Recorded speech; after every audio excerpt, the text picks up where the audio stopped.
Vorid Glide Strikers. Here they are. Again, some really nice artwork. Let us read the lore for them. And I'm saying for like a stop motion animating perspective, I'd love to have these guys come in and, fire away. But for melee, have them use their wings and pretend kind of like their wings are like blade wings, that if they're like a melee attack, instead of using their guns, they're just like throwing themselves at somebody with their wings and just like slicing people open or something. All right. Victory on wings. Glide Strikers swoop in to save the day. Headline from the West Dam Tribune. When the Vorids first took to the skies, it changed Noxdorman warfare forever. At the forefront of that technological revolution were the elite Glide Strikers, deploying behind enemy lines from the first prototype battle blimps. There you go, battle blimps. There's your clue. Deploying behind enemy lines from the first prototype. Okay, I'll get to that in a second. These intrepid soldiers secured 3 cycles of dominance for the Synodont hegemony. Okay, I'm butchering that, I know. Though Vorid technology has since moved on to even more advanced contraptions, the Glide Strikers still favor highly modified versions of their original wingsuits, maneuvering in them like a second skin. Those who have had the privilege to fight beside them call their aerial acrobatics nothing short of extraordinary. Those who fight against them rarely live long enough to call them anything at all. That's nice. But no, here is our clue, guys. Here is our clue. And I'm sorry, the name escapes me right now. Wait, give me 3 seconds here. Give me 3 seconds here. Air Marshal Zed Nesbitt, or Zed Nesbitt. That's who I was thinking of. Zed Nesbitt, the blimp guy that we haven't seen yet. Renegade hasn't released them yet, but deploying behind enemy lines from the first prototype battle blimps. There is your clue that, and I'm just going to call it right here. Zed Nesbitt's ability is going to be able to bring, to be able to airdrop squads or heroes. Maybe just squads, but hopefully both squads and heroes. And that will give the Vorid Glide Strikers the ability to drop all at once, as well as Tuck Harrigan to drop. And so you have a 100% chance of getting Tuck Harrigan in, if that's the case. So I'm calling it now. Hold me to that in the future, but I'm pretty sure, since that's kind of right there in the lore. We're gonna have a battle blimp soon. Oh, it's gonna be glorious, guys. It's gonna be glorious. Okay, let's get these guys in. Vorid, unique squad, scout, and I know scout. Excuse me. I believe with the scout, I believe they can go with the Vipers, or the whoever's the head honcho Viper. Their name escapes me for the moment.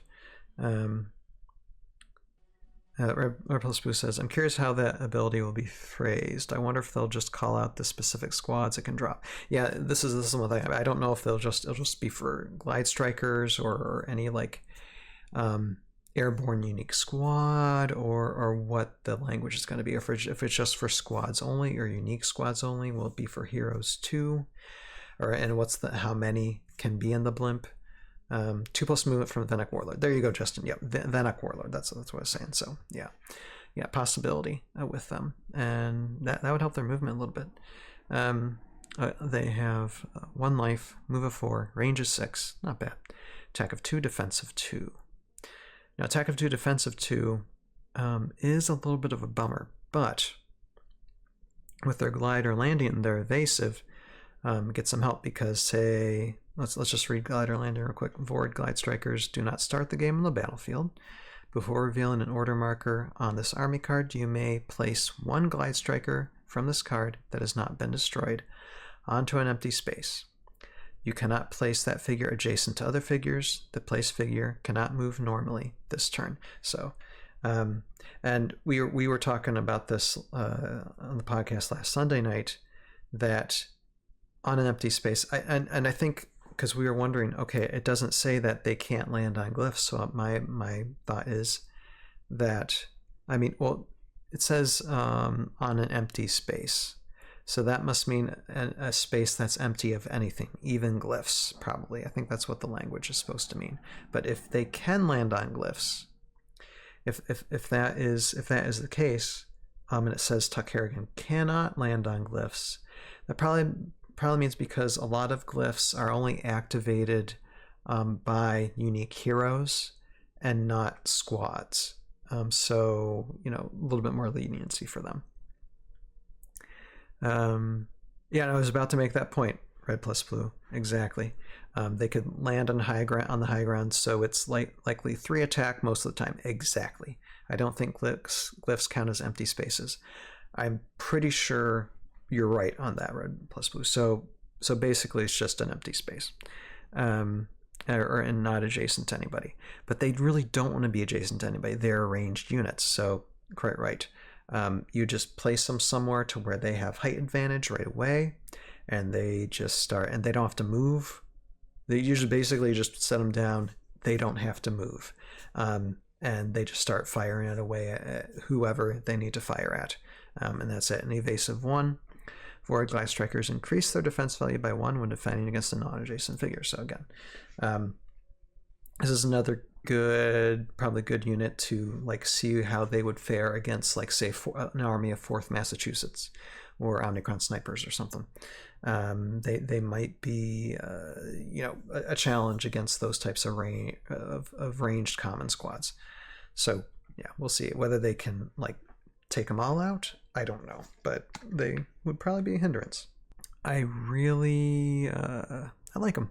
I mean, again, the furry woodland creatures, they're not my, I'll admit, they're not my favorite, but I still like them. I'd still probably get them and play them. They're just very, very interesting. They remind me a lot of Airborne Elite. So yeah, there's looking at Vorid Glide Strikers, at least our first evaluation of looking at these guys. Just furry woodland creatures armed in combat, just like so fun.